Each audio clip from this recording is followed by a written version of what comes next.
Thank you for inviting me here this evening. It's such an honor to be in Kyiv.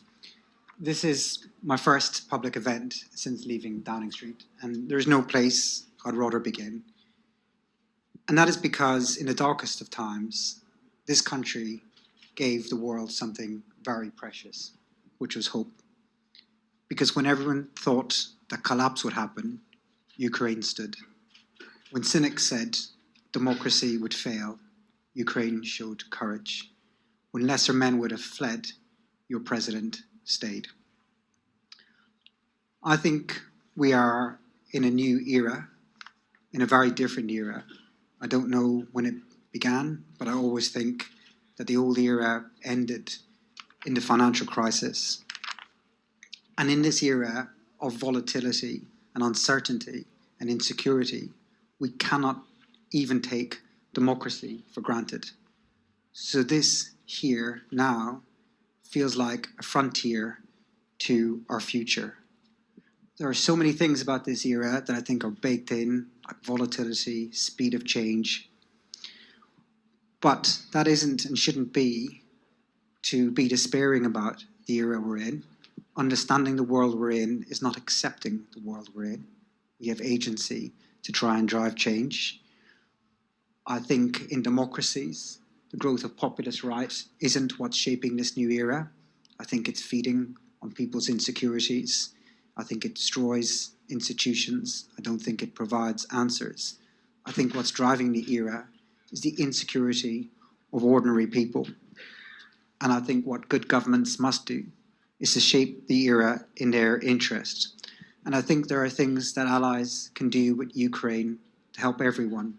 First, learning not just by observing, learning by working with. This is a country that is reshaping how states work at speed, reimagining warfare. Some of the things I'm hearing today are just incredible. I think the second thing is that allies should be a stronger voice for a stronger and more united Europe.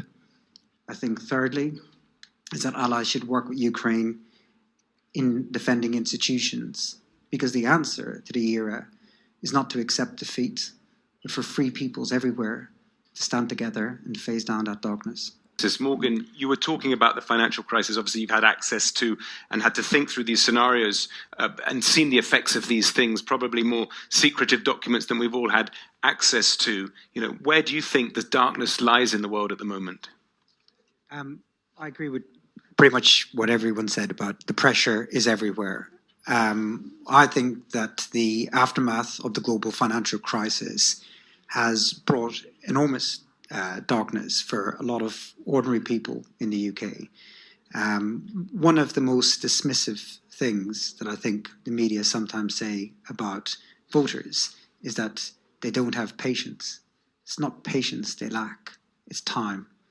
They've had almost 20 years of a financial crisis, putting pressure on their lives, making them not only worse off, but worry that they're going to be worse off forever and ever, and their children are going to be worse off than them.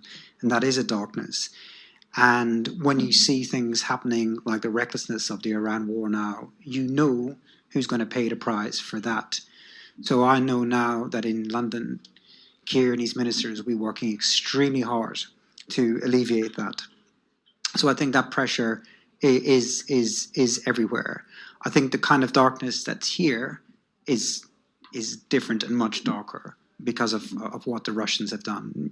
Kyiv is such an amazing and beautiful city. And when you walk about it, it feels like you're walking around a modern European city where spring is coming to life and people are living very normal lives. But every now and then, and I've only been here for a couple of days, you just see in the cracks a darkness that really gets to your soul. Like just seeing a little girl put flowers on a picture in Independence Square, or a family car with bullet holes on the side of it as you walk past St. Michael's Cathedral. Because the darkness that's represented by that is a darkness that is not just about invasion, it's psychological. It's a darkness that says power is unlimited, that human beings can be killed with impunity, and that lies can bury truth. And that's where technology and social media are important, because it can play a very malign role in division and lies and misinformation. Worse than that, I think it's capable of crushing the spirits of young people. That's not to say that the response to that needs to be Luddism, but it is to use it, to regulate it in a proper way and use it in the most effective way, so that we can help people to break out of the zero-sum mindset that is causing all of this. Now, Morgan, darkness is blighting a little bit of British politics at the moment, and you very kindly agreed to take a couple of questions on this. It's the Prince of Darkness that we're talking about. It fits perfectly into our theme. If you don't know who the Prince of Darkness is, it's Peter Mandelson, who was sacked as the UK ambassador to the US in September. His shadow is casting over British politics, and the picture that's being drawn about yourself, and you've never spoken about this before, on the front pages of many of the newspapers this week and a lot of chatter in Westminster, is that you're a protege of the Prince of Darkness, and you bullied the civil service into giving him the job. We've heard the F word that you apparently used, shouting at people, this idea that there was overwhelming pressure and you were part of that. How do you respond to this picture that has built up of you? Thank you. I don't recognize that description of me. I'm not going to say too much about right now. I'm seeing the MPs next week, and I don't want to in any way disrespect their process. But I don't. I find it strange reading about a character with the same name as mine sometimes. But yeah, I don't recognize that character. You don't recognize him. Do you regret sending Peter Mandelson to America without vetting him first? Well, my role was to advise the Prime Minister, and I take responsibility in the advice that I gave and resigned, but that's all I can take responsibility for, the role that I played, and I think it's right to take responsibility when you get the call wrong. Which you did in your resignation letter. That was the specific reason. Can you be more specific about what it was? Because that seems to be one of the issues. Why did you resign over it? What were you regretting? The advice I gave was wrong. And what was the advice? That he should go to the US as ambassador. And are you taking each other's calls at the moment? That's a no. Okay.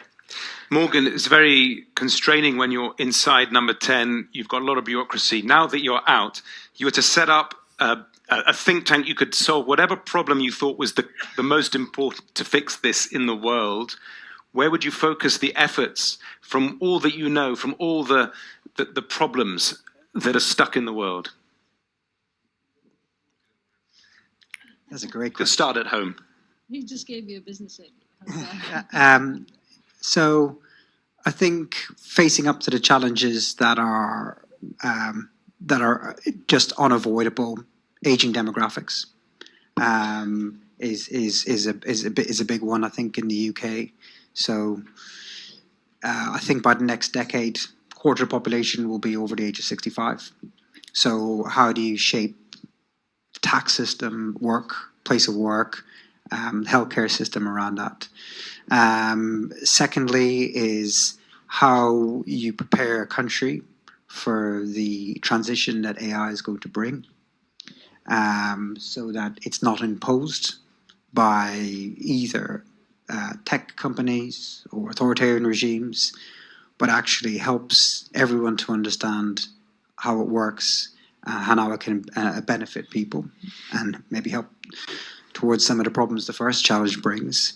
And third is that how you can take this moment to strengthen unity with allies, take this moment to make the changes to the state that are going to be required to prevent war in the future.